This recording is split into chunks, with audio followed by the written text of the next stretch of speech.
Teka je sokal to. Hitne, to. Ti rohovody nađe.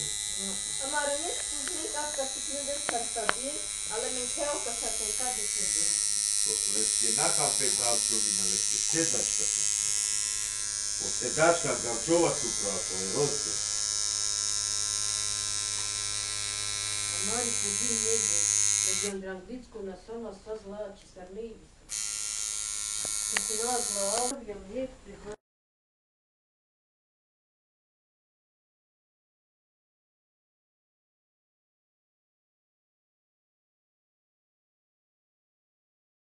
Dunajskej stredy, keď chytili dílera priamo pri čine. Vyšetrovateľ inšpekcie ministerstva vnútra ich ale prekvapujúco obvinil zo závažného trestného činu. Obvinení policajti pracujú na tomto Dunajsko-stredskom okresnom riaditeľstve. Jeden ako šéf kriminálky, druhý ako jeho podriadený.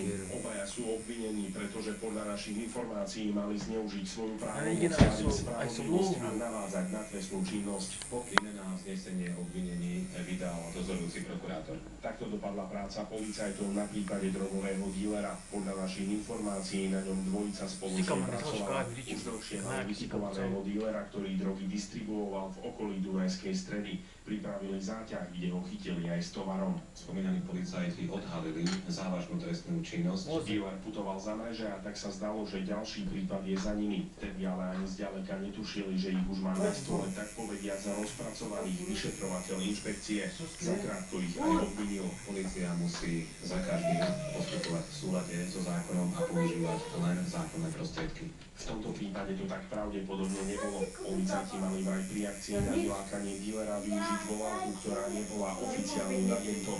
Navyše za drogy zaplatila súkromnými a nie služobnými peniazmi od policajtov.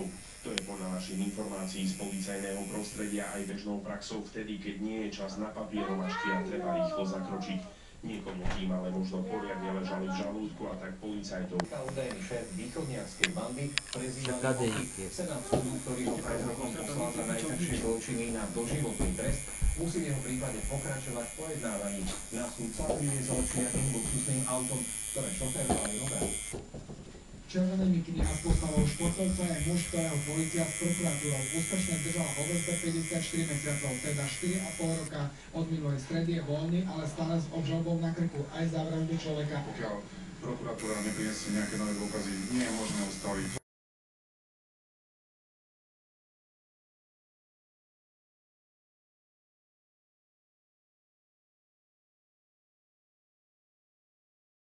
Sudcu a celého Senátu. Budeme sa neoblížili tým, čo sa zavodili. Ovplyvňuje ste ľudí, celý národ, emocionálne. Ja dodám tam, že som... Prečo som...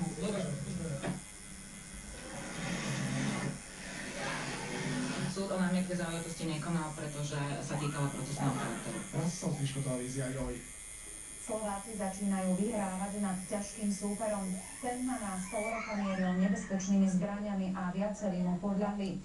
Hovorím o víruse sezónnej chrípky, ktorá je už podľa všetkého na ústupe. Prasacia však môže útočiť aj naďalej. Zdá sa, že žiadnym upratovaním vyháňajú Slováci aj chrípku. Napriek tomu je stále viac ako 30 000 ľudí z respirátormi v posteli. Mali sme hlásených 2772 chrípkových ochorení, čo je motiv. Majú mimoriadne veľké zuby, obzvlášť samce. Sú ako nože na mäso, to znamená, že sa nimi opica dokáže zahryznúť a zároveň trhať. Zuby makakov mimochvostých sú nebezpečné, lebo dokážu človeku vážne poraziť nohu. Môžu preťať tepnu, rozseknúť svalovinu, dokážu človeku vážne umrieť. Augustín skúma tieto práve opice v Indonézii. Praví, že umrznutie môže byť iba začiatok. Tunajšie makaky prenášajú celý rad vírusov, ktoré môžu ohroziť ľudské zdravie. Najvýznamnejší z nich je vírus herpesu B. Zároveň tvrdí, že oni spravili niekoľko takmer osudného útoku. Tu nastal prvý problém. Chlapec sa díva na opicu a ukazuje svoje zuby. Úsmev znamená agresívny. Opica ho totiž vníma ako hrozbu.